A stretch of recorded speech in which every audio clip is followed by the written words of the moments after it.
बिस्मिल्लाहिर्रहमानिर्रहीम। अस्सलाम वालेकुम स्टूडेंट्स, उम्मीद करती हूँ सब लोग खैरियत से होंगे। आज की वीडियो में हम CS 302 का लेक्चर नंबर 36, 37 और 38 एक साथ करेंगे। आप लोगों ने एक चीज़ नोट की होगी कि लेक्चर नंबर 30 से लेके आगे ऑनवर्ड 38 तक ये जितने भी हैं इन सब में एक ही टॉपिक को बार बार रिवाइज़ किया जा रहा है, या वैल्यूज़ चेंज कर दी जा रही हैं या फिर थोड़ा सा आगे पीछे करके डिस्कस कर रहे हैं। कुछ टॉपिक्स हैं जो न्यू थे वो तो आपने लाजमी करने हैं। यहाँ से मैं आपको सिर्फ इम्पोर्टेंट चीज़ें करवाऊंगी। बाकी एक इम्पॉर्टेंट चीज़ होगी कि पेपर से पहले आपने रीडिंग लाजमी कर लेनी है, ताकि अगर कोई चीज़ आ भी जाए तो आसानी से सॉल्व कर सकते हो। तो यहाँ पर आप देख सकते हैं 3 बिट अप डाउन काउंटर, जो कि हम ऑलरेडी पीछे पढ़ चुके हैं, तो इसको आपको समझाने की ज़रूरत नहीं है। हम नेक्स्ट टॉपिक की तरफ चलते हैं। नेक्स्ट टॉपिक है the ABEL equation definition defines the next state output for the 3 state variable. अगर 3 स्टेट का वेरिएबल है तो उसकी नेक्स्ट स्टेट आउटपुट को ये चीज़ शो करेगी। दी ABEL असाइनमेंट इक्वेशन, ABL की फुल फॉर्म का क्विज भी आ सकता है। Represents the Boolean expression derived for the 3D flip flop. अगर 3 तरह के डी फ्लिप फ्लॉप इस्तेमाल किए गए इनपुट में, तो ये क्या चीज़ रिप्रेजेंट करेंगी? Boolean expression. The next state output for variable Q0 depends upon the D0 input, which is defined by the Boolean expressions as Q0 inverse. आसान अल्फाज में ये जो इसकी आउटपुट आएगी वो D0 की इनपुट और Q0 का इन्वर्स पर डिपेंडेंट होगी। नेक्स्ट टॉपिक है द टेस्ट वेक्टर डेफिनेशन। इससे रिलेटेड भी कोई क्विज आ सकता है, तो आपने देख लेना है। The test vector definition defines the test vector for all the 3 counter inputs and the 3 counters output. यानी कि ये किस चीज़ को शो करता है? इनपुट को भी और आउटपुट को भी टेस्ट करता है। अब ये चीज़ आपने ज़रा सी जहन में रखनी है कि टेस्ट वेक्टर वैसे होता क्या है। हमने कोई इनपुट दी तो उसको टेस्ट करने के लिए ही कोई ऐसा वेक्टर डालेंगे जो हमें बताएगा कि इनपुट ठीक है या गलत है। नेक्स्ट टॉपिक आता है using a state diagram to specify sequential circuit. The ABL input file can also use a state diagram. यानी कि ABEL की जो इनपुट वाली फाइल होती है वो स्टेट डायग्राम को भी यूज कर सकती है। किस काम के लिए? To specify the state of the sequential circuit. Sequential circuit की फाइल को स्पेसिफाई करने के लिए या उसकी स्टेट को स्पेसिफाई करने के लिए। Before specifying the state diagram, इससे पहले कि हम उसे स्पेसिफाई कर दें, क्या करें? States have to be defined. सबसे पहले स्टेट्स को डिफाइन करना है, उसके बाद उसको स्पेसिफाई करना है। ये आपका क्विज भी बन सकता है। After defining the states, the state diagram is defined by indicating how the present state change to the next state. अब इससे हम क्या करेंगे? पहले हमने क्या किया? डिफाइन किया। डिफाइन करने के बाद उसको स्पेसिफाई किया। स्पेसिफाई कैसे करेंगे? कि हम देखेंगे कि उसकी जो प्रेजेंट स्टेट है वो नेक्स्ट स्टेट में कैसे चेंज होती है। ABEL इफ देन एल्स, ये आपका क्विज बन सकता है। स्टेटमेंट और go to statement are use to specify the how the present state change to the next state. ये आपका इंपॉर्टेंट क्विज बन सकता है, आपने इसको ध्यान में रखना है। अब नेक्स्ट आता है क्यू स्टेट। क्यू स्टेट क्या होती है? Variables define the 8 states of the counter circuit. ऊपर जो हम पढ़ के आए ना यहाँ पे, उन्हीं को हम डिफाइन करेंगे। Each state defined by the 3 state variable is defined by state names A, B to H table. यानी कि A से लेके H तक उस स्टेट को डिफाइन करेंगे और आगे हम बताते जाएंगे कि if X then H else B। यानी कि ये आपका क्विज आ सकता है। अभी तक आया तो नहीं है, लेकिन फिर भी आपने इसको एक दफ़ा रीड कर लेना है। The ABEL if then else statement are used. ये क्विज आ सकता है या क्वेश्चन आ सकता है किस चीज़ के लिए इस्तेमाल होती हैं? To define the input condition. पहले बताएंगे कि इनपुट कंडीशन कैसी है। For which the present state change to the next state. यानी कि हमें जब कंडीशन पता होगी तभी पता चलेगा जो अभी प्रेजेंट स्टेट है वो नेक्स्ट किस स्टेट में चेंज होगी। ये एक एग्जांपल दी गई है कि एलिवेटर कंट्रोल सिस्टम कैसे काम करता है। An elevator is installed in a building that moves from one floor to the other। ये बात तो आपको पता होगी कि एलिवेटर किस काम के लिए इस्तेमाल होता है। एक बड़ी बिल्डिंग है तो उसमें लगाएंगे कि एक फ्लोर से दूसरे फ्लोर पर हम आसानी से जा सके। बाकी की रीडिंग आपने करनी है, मैं आगे नेक्स्ट टॉपिक जो है वो आपको समझाती हूँ। यहाँ पे हमें बता रहे हैं कि एक एलिवेटर काम कैसे करता है। Different inputs and output are required to control the operation of the elevator. यानी कि एलिवेटर है इसी तरह खुद ब खुद तो काम करेगा नहीं, उसे या तो कोई इनपुट देनी पड़ेगी, उसके बाद जो है वो आउटपुट आगे शो करना शुरू कर देगा। दी operation of the elevator is based on a sequential state machine. ये आपका क्विज बन सकता है, लाजमी याद करना है। अ state diagram describes all the operation of the elevator. The inputs that are received from the person in the form of requests are। यानी कि हम अगर एलिवेटर के अंदर खड़े हुए हैं तो हमने उस पर कोई ना कोई बटन दबाया है, तो उसका मतलब है कि हमने कोई रिक्वेस्ट आगे दी है ताकि वो इनपुट के तौर पे रिसीव करे और आगे अपना काम करना शुरू करे। Request button to call the elevator REQ1 and REQ2, यानी कि दो तरह की रिक्वेस्ट हम दे सकते हैं। Floor request button inside the elevator, यानी कि हमने किस फ्लोर पे जाना है, पहले दूसरे पे, वो एलिवेटर के अंदर होता है, फ्लोर 1 और 2। ओपन डोर बटन ओपन, यानी कि अगर दरवाजा खोलना होगा तो उस पर ओपन का बटन होगा, हम उसे क्लिक करेंगे तो दरवाजा खुल जाएगा।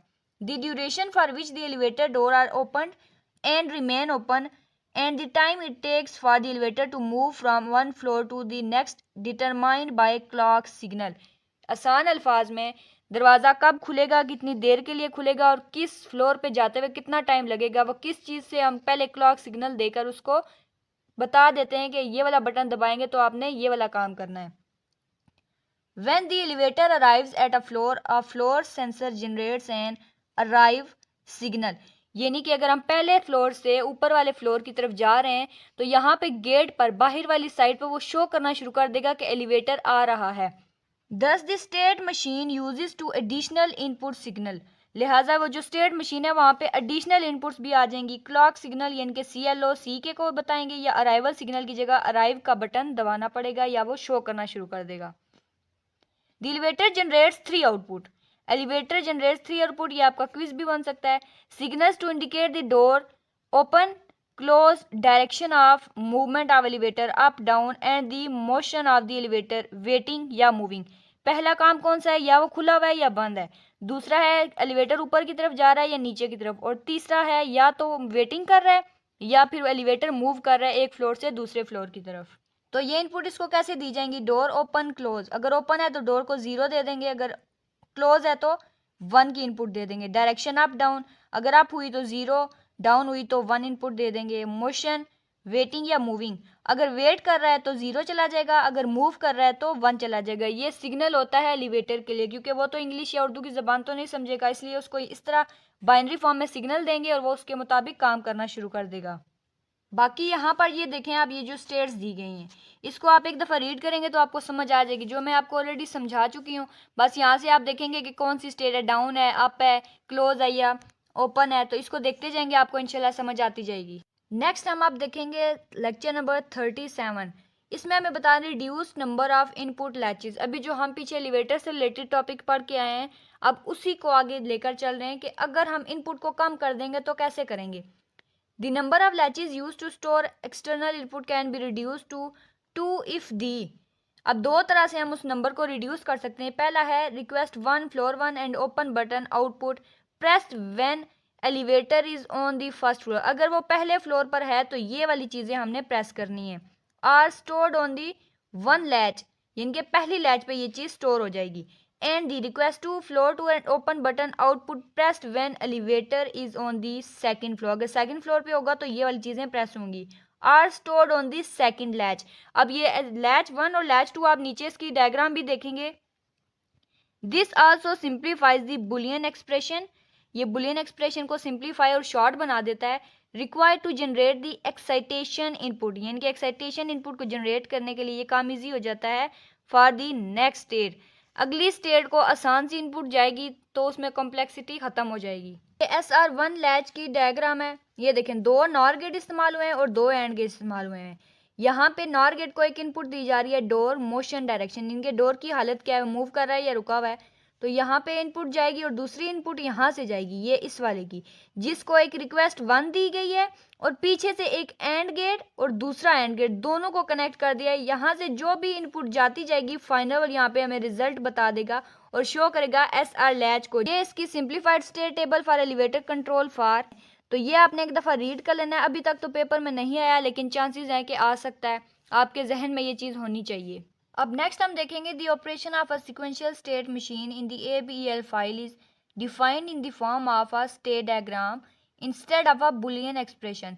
बुलियन एक्सप्रेशन की जगह स्टेट डायग्राम को यूज़ किया जाता है किस काम के लिए, सिक्वेंशियल स्टेट मशीन के ऑपरेशन के लिए।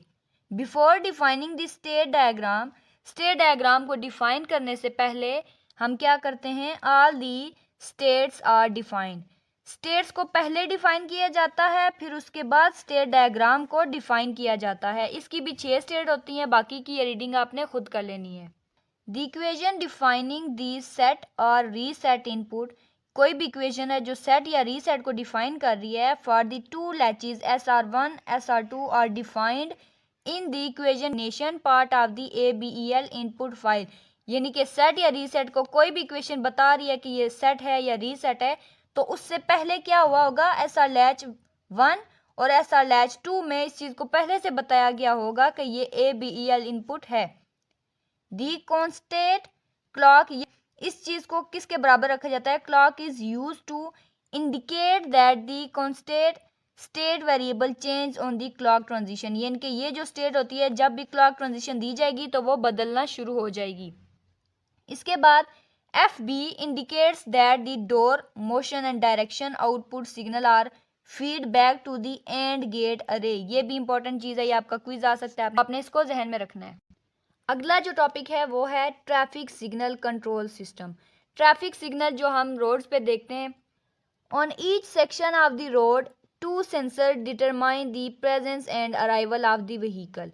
Sensor 1 a car is, if a car is waiting, sensor 2 is activated when an arriving vehicle passes over these sensor. यानी कि जो ट्रैफिक लाइट्स होती हैं उन्हें कैसे पता चलता है कि एक साइड पे ज्यादा व्हीकल्स आ रहे हैं, दूसरी साइड पे व्हीकल्स नहीं है, तो उनके अंदर एक स्पेशल किस्म के सेंसर्स लगे होते हैं जिस पर वो काम कर रहे होते हैं। नेक्स्ट है traffic signal controller inputs and outputs. अब ये कैसे इनपुट देगा और कैसी आउटपुट देगा। The state machine which controls the traffic signal has several inputs and outputs. Inputs are, अब ये इनपुट्स कौन कौन सी है, NSSR।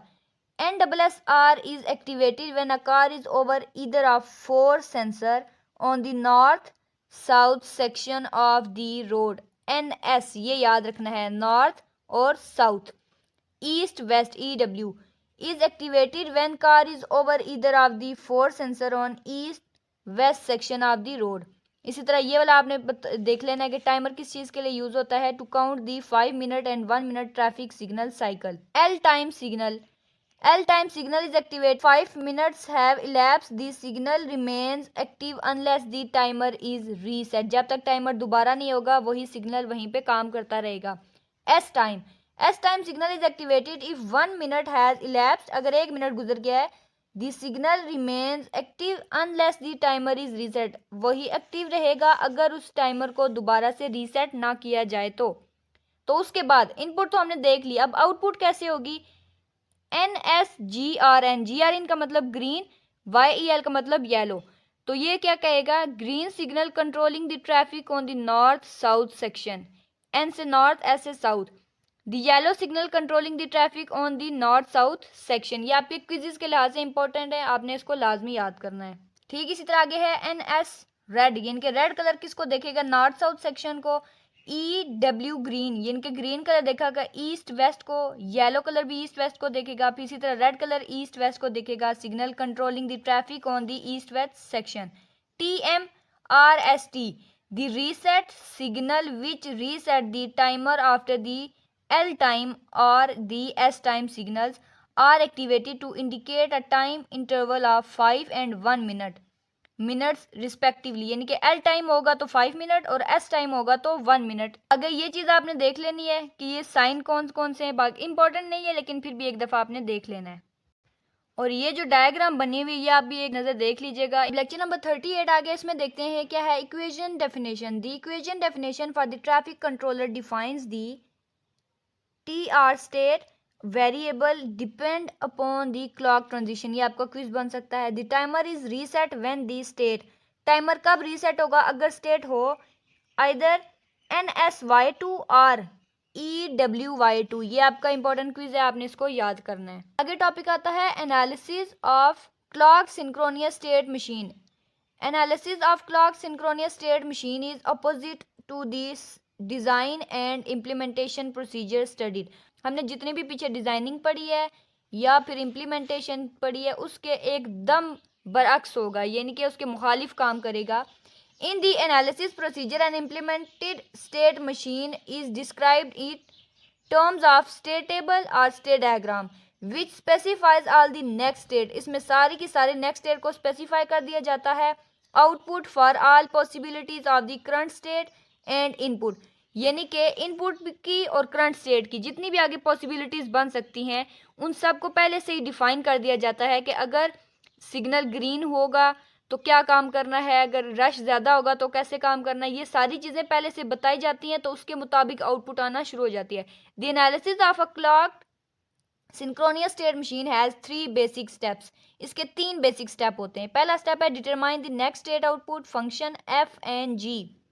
Use the function F and G to construct a state output table. Draw a state diagram that represent the information in graphical form.